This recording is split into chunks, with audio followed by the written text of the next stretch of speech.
عبادتیں، ہماری تلاوتیں، ہماری نمازیں ایک طرف کہ مساجد خالی نظر آ رہی ہیں۔ وَإِذَا سَأَلَكَ عِبَادِي عَنِّي فَإِنِّي قَرِيبٌ أُجِيبُ دَعْوَةَ الدَّاعِ إِذَا دَعَانِ فَلْيَسْتَجِيبُوا لِي وَلْيُؤْمِنُوا بِي لَعَلَّهُمْ يَرْشُدُونَ۔ وہ اللہ جو رمضان المبارک سے پہلے وہی اللہ، جو رمضان المبارک میں وہی اللہ، اور اب بھی وہی جو ہمیں کھلاتا پلاتا ہے، جس نے ہمیں پیدا کیا ہے، تو اس اللہ کی عبادت ہمیں رمضان المبارک میں بھی اور رمضان المبارک کے بعد بھی کرنی ہے۔ اور یہ خیال نہیں کرنا ہے کہ اب ہمیں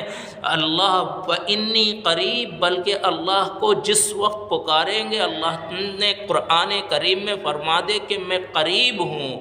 انعام کی رات گزری، عید الفطر کا دن گزرا، آج الحمدللہ جمعہ کا دن ہے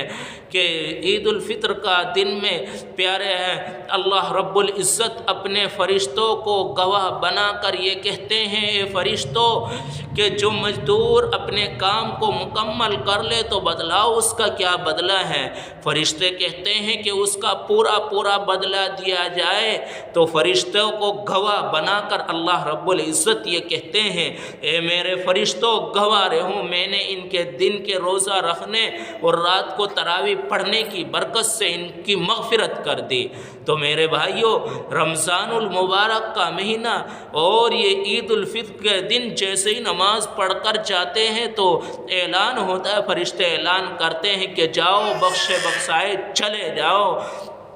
تو اللہ تعالیٰ نے ہمارے گناہوں کو معاف کیا ہے، بشرطے کہ ہماری عبادتوں میں اخلاص ہو، دعاؤں میں اخلاص ہو، اور صدقہ خیرات زکوٰۃ دینے میں اخلاص ہو، تو یہ ایک ہماری نئی زندگی پھر اثر نو یعنی شروع ہوتی ہیں، اور اس شوال کا چاند نظر آ کر ہمارے اوپر پھر غفلت آ جاتی ہیں۔ افسوس یہ ہوتا ہے کہ ہم رمضان المبارک کے ایک مہینے کی عبادت کرنے کے بعد ایک ٹریننگ، ایک مکمل کورس ہو جاتا ہے ایک مہینے کا، تو ہمیں نمازوں کی اور عادت بن جاتی ہیں، لیکن ایک دم سے عادت کو اور اپنی تمام عبادتوں کو بھول کر، مسجدوں کو بھول کر، نمازوں کو بھول کر، تلاوت کو بھول کر، وہ تمام نیک کام کو چھوڑ کر اپنی غفلتوں میں زندگی گزارنا شروع کرتے ہیں۔ افسوس میرے بھائیوں، اللہ تعالیٰ فرماتے کہ جس وقت میں مجھے پکارو گے میں تمہارے قریب ہوں، جب مجھ سے مانگو گے میں تمہیں دوں گا، جب مجھ سے سوال کرو گے تو میں تمہاری ضرورتوں کو مکمل کروں گا، میرے حکموں کو ادا کرو گے، میرے حکموں کے مطابق چلو گے، پیارے حبیب صلی اللہ علیہ وسلم کی سیرت کے مطابق زندگی بسر کرو گے، تو تمہاری کامیابی دنیا میں بھی اور آخرت میں بھی ہے۔ اللہ تعالیٰ جنت دیں گے اور جنت میں اعلیٰ مقام دیں گے، اور دنیا میں بھی